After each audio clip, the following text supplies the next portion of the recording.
श्री भागवत सुधा सागर शुक सागर भगवान वेदव्यास के श्रीमद् भागवत 12 स्कंदों की सरल हिंदी व्याख्या श्लोकांक सहित गीता प्रेस गोरखपुर। आप सुन रहे हैं श्रीमद् भागवत महापुराण के तृतीय स्कंद का चौथा अध्याय। उद्धव जी से विदा होकर विदुर जी का मैत्रेय ऋषि के पास जाना। उद्धव जी ने कहा, फिर ब्राह्मणों की आज्ञा पाकर यादवों ने भोजन किया और वारुणी मदिरा पी।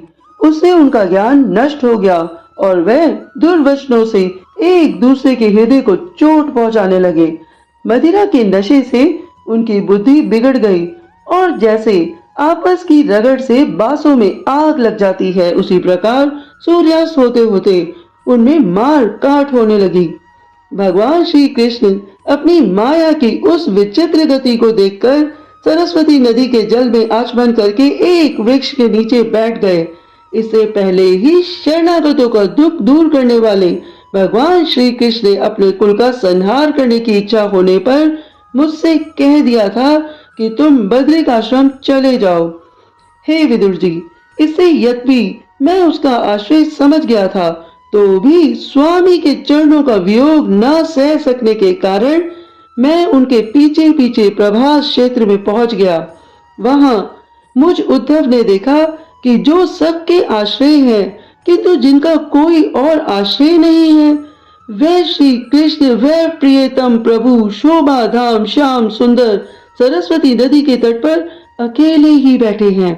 दिव्य विशुद्ध सत्यमय अत्यंत सुंदर श्याम शरीर है, शांति से भरी रत्नारी आंखें हैं।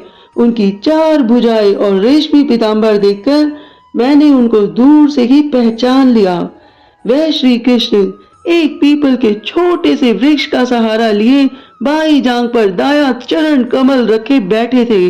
भोजन पान का त्याग कर देने पर भी वह आनंद से प्रफुल्लित हो रहे थे।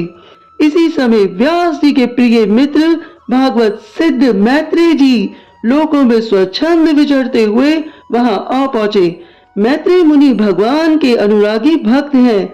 आनंद और भक्ति भाव से मैत्रेय जी की गर्दन झुक रही थी।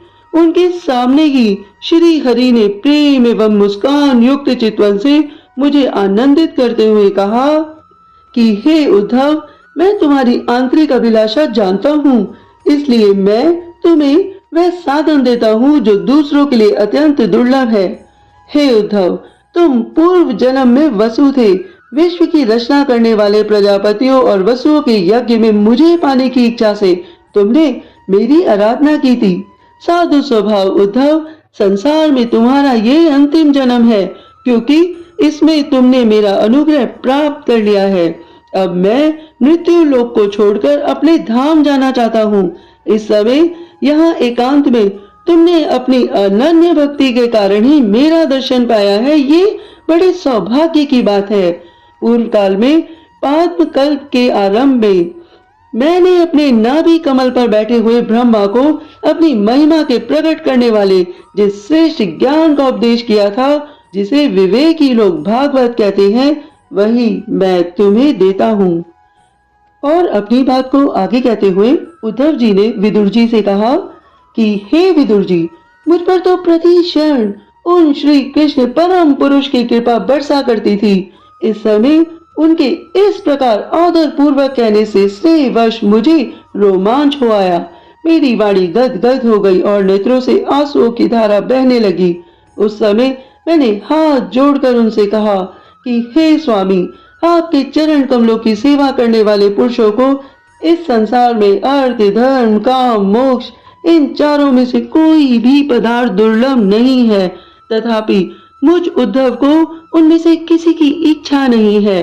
मैं तो केवल आपके चरण कमलों की सेवा के लिए ललायत रहता हूँ। हे प्रभु श्री कृष्ण, आप निसप्रेय होकर भी कर्म करते हैं, अजन्मा होकर भी जन्म लेते हैं, काल रूप होकर भी शत्रु के डर से भागते हैं और द्वारका के किले में जाकर छिप रहते हैं, तथा स्वात्मा राम होकर भी 16,000 स्त्रियों के साथ रमण करते हैं। इन विचित्र चरित्रों को देखकर विद्वानों की बुद्धि भी चक्कर में पड़ जाती है। हे देव, हे श्री कृष्ण, आपका सर्व रूप ज्ञान सर्वदा अबाध और अखंड है। फिर भी आप सलाह लेने के लिए मुझे बुलाकर जो भोले मनुष्यों की तरह बड़ी सावधानी से मेरी सम्मति पूछा करते हैं, तो हे प्रभु श्री कृष्ण, आपकी ये लीला मेरे मन को मोहित सा कर देती है। हे स्वामी, अपने स्वरूप का गूढ़ रहस्य प्रकट करने वाला जो श्रेष्ठ एवं समग्र ज्ञान आपने ब्रह्मा जी को बतलाया था, वह यदि मेरी समझने योग्य हो तो मुझे भी सुनाइए, जिससे मैं भी इस संसार दुख को सुगमता से पार कर जाऊं। जब मुझ उद्धव ने इस प्रकार अपने हृदय का भाव निवेदित किया, तब परम पुरुष कमल नयन भगवान श्री कृष्ण ने मुझे अपने स्वरूप की परम स्थिति का उपदेश दिया। इस प्रकार पूज्यपाद गुरु श्री कृष्ण से आत्म तत्व की उपलब्धि का साधन सुनकर तथा प्रभु के चरणों की वंदना और परिक्रमा करके मैं उद्धव यहाँ आया हूँ। इस समय श्री कृष्ण के विरह से मेरा चित्त अत्यंत व्याकुल हो रहा है। हे विदुर जी, पहले तो उनके दर्शन पाकर मुझे आनंद हुआ था, किंतु अब तो मेरे हृदय को उनकी विरह व्यथा अत्यंत पीड़ित कर रही है। अब मैं उनके प्रिय क्षेत्र बद्री आश्रम को जा रहा हूँ, जहाँ भगवान श्री नारायण देव और नर, ये दोनों ऋषि लोगों पर अनुग्रह करने के लिए दीर्घकालीन सौम्य, दूसरों को सुख पहुँचाने वाली एवं कठिन तपस्या कर रहे हैं। और फिर श्री सुखदेव जी कहते हैं, इस प्रकार उद्धव जी के मुख से अपने प्रिय बंधुओं का विनाश का असहाय समाचार सुनकर परम ज्ञानी विदुर जी को जो शोक उत्पन्न हुआ, उसे उन्होंने ज्ञान द्वारा शांत कर दिया। जब भगवान श्री कृष्ण के परिकरों में प्रधान महाभागवत उद्धव जी बद्री का आश्रम की ओर जाने लगे, तब गुरु श्रेष्ठ विदुर जी ने श्रद्धा पूर्वक उनसे पूछा। विदुर जी ने कहा कि हे उद्धव जी, योगेश्वर भगवान श्री कृष्ण ने अपने स्वरूप की गूढ़ रहस्य को प्रकट करने वाला जो परम ज्ञान आपसे कहा था, वह आप हमें भी सुनाइए, क्योंकि भगवान के सेवक तो अपने सेवकों का कार्य सिद्ध करने के लिए ही विचरा करते हैं। तो इस पर विदुर जी ने उद्धव जी से कहा कि उस तत्व ज्ञान के लिए आपको मुनिवर मैत्री जी की सेवा करनी चाहिए। इस मृत्यु लोक को छोड़ते समय मेरे सामने स्वयं भगवान श्री कृष्ण ने ही आपको उपदेश करने के लिए उन्हें आज्ञा दी थी। श्री सुखदेव जी कहते हैं, इस प्रकार विदुर जी के साथ विश्व मूर्ति भगवान श्री कृष्ण के गुणों की चर्चा होने पर उस कथा अमृत के द्वारा उद्धव जी का वियोग जनित महान ताप शांत हो गया। यमुना जी के तीर पर उनकी वह रात्रि एक क्षण के लिए समान बीत गई। फिर प्रातःकाल होते ही वह वहां से चल दिए। राजा परीक्षित ने पूछा, हे भगवान, वृष्णि कुल और भोज वंश के सभी रथी और यूथपतियों के भी यूथपति नष्ट हो गए थे, यहाँ तक कि त्रिलोकीनाथ श्री हरि को भी अपना वह रूप छोड़ना पड़ा था। फिर उन सब के मुखिया उद्धव जी ही कैसे बचे रहे? श्री सुखदेव जी ने कहा, जिनकी इच्छा कभी व्यर्थ नहीं होती, उन श्री हरि ने ब्राह्मणों के शाप रूप काल के बहाने अपने कुल का संहार कर अपने श्री विग्रह को त्यागते समय विचार किया, अब इस लोक से मुझ श्री कृष्ण के चले जाने पर संयमी शिरोमणि उद्धव ही मेरे ज्ञान को ग्रहण करने के सच्चे अधिकारी हैं। उद्धव मुझसे अणु मात्र भी कम नहीं है, क्योंकि वह आत्मजयी है, विषयों से भी कभी विचलित नहीं हुए। अतः लोगों को मेरे ज्ञान की शिक्षा देते हुए वह यही रहे।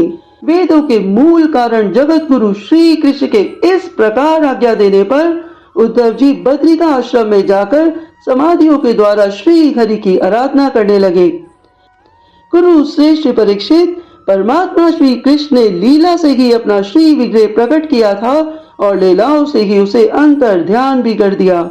उनका ये अंतर ध्यान होना भी धीर पुरुष का उत्साह बढ़ाने वाला तथा दूसरे पशु तुल्य अधीर पुरुषों के लिए अत्यंत दुष्कर था। परम भागवत उद्धव जी के मुख से उनके प्रशंसनीय कर और इस प्रकार अंतर ध्यान होने का समाचार पाकर तथा ये जानकर कि भगवान ने परम धाम जाते समय मुझे भी स्मरण किया था, विदुर जी उद्धव जी के चले जाने पर प्रेम से विह्वल होकर रोने लगे। इसके पश्चात सिद्ध शिरोमणि विदुर जी यमुना तट से चलकर कुछ दिनों में गंगा जी के किनारे जा पहुंचे जहां मैत्रेय जी रहते थे।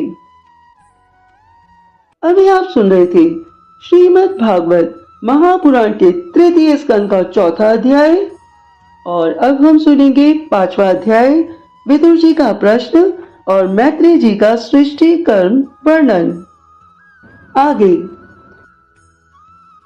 आप सभी लोगों ने श्रीमद् भागवत महापुराण के भक्ति रस में जो गोता खाया है, तो आपके अंदर बैठी ऊर्जा आपकी आत्मा को मेरा बारंबार प्रणाम है।